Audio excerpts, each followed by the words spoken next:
ಮತ್ತೆ ಕ್ಷಮೆ ಕೇಳಲ್ಲ ಅಂತ ಇವತ್ತು ರಿಯಾಕ್ಟ್ ಮಾಡಿದ್ದಾರೆ ಸರ್. ಯಾರು? ಕಮಲ್ ಹಾಸನ್ ಸರ್. ಕಮಲ್ ಹಾಸನ್ ದುರಾಂಕಾರದಿಂದ ಈ ಹೇಳಿಕೆನ ಕೊಟ್ಟಿರೋದು. ಕನ್ನಡದ ಬಗ್ಗೆ ಹೇಳಿಕೆ ಕೊಡಬೇಕಾದ್ರೆ ನಾಲ್ಗೆ ಬಿಗಿ ಹಿಡಿದು ಮಾತಾಡಬೇಕು. ಅವ್ರ ಹೆಸರೇನಪ್ಪ? ಕಮಲ್ ಹಾಸನ್. ತಮಿಳಲ್ಲಿ ಕಮಲ ಅಂದ್ರೆ ತೇವರ್ ಅಂತ, ತೇವರಾಸನ್ ಅಂತ ಇಟ್ಕೋ. ಯಾಕೆ ಕಮಲ್ ಹಾಸನ್ ಅಂತ ಇಟ್ಕೊಂಡಿದ್ಯಾ?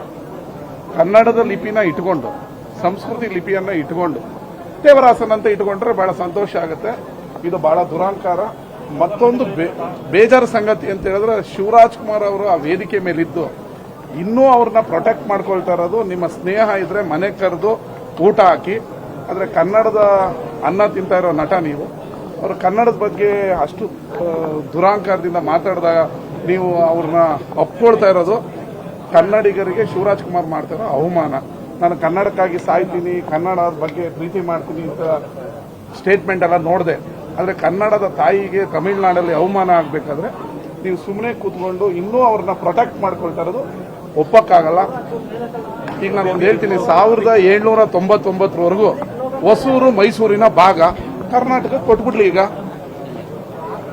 ಕರ್ನಾಟಕದಿಂದ 40 ಕಿಲೋಮೀಟರ್ ದೂರ ಇರುವಂತ ಹೊಸೂರು 1799ವರೆಗೂ ಮೂರನೇ ಆಂಗ್ಲೋ ಮೈಸೂರು ಯುದ್ಧದವರೆಗೂ ಕರ್ನಾಟಕ ಮೈಸೂರಿನ ಭಾಗ.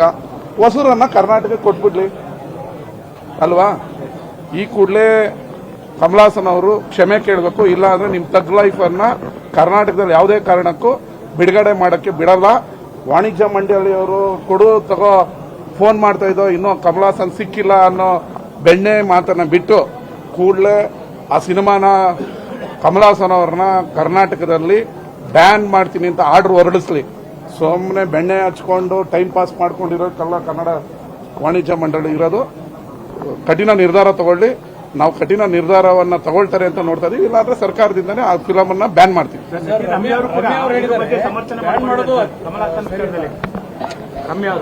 ಅವ್ರಿಗೇನು ನಮಗೆ ಗೊತ್ತಿಲ್ಲ. ಶಿವರಾಜ್ ಕುಮಾರ್ ಅವ್ರಿಗೆ, ರಮ್ಯಾ ಅವ್ರಿಗೆ ಏನು ಗೊತ್ತಿಲ್ಲ.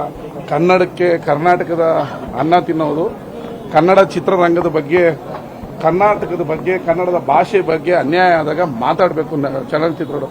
ಆ ದರ್ಶನ್ ಅಟ್ಲೀಸ್ಟ್ ಪರವಾಗಿಲ್ಲ, ಕನ್ನಡಿಗರು ಎಲ್ಲ ಒಂದಾಗಬೇಕು ಅಂತ ಸ್ಟೇಟ್ಮೆಂಟ್ ಮಾಡಿದ್ದಾರೆ. ಅದನ್ನು ನೋಡಿದೆ. ನಟರು ಬೆಣ್ಣೆ ಹಚ್ಚೋದನ್ನ ಬಿಟ್ಟು ಬೇರೆ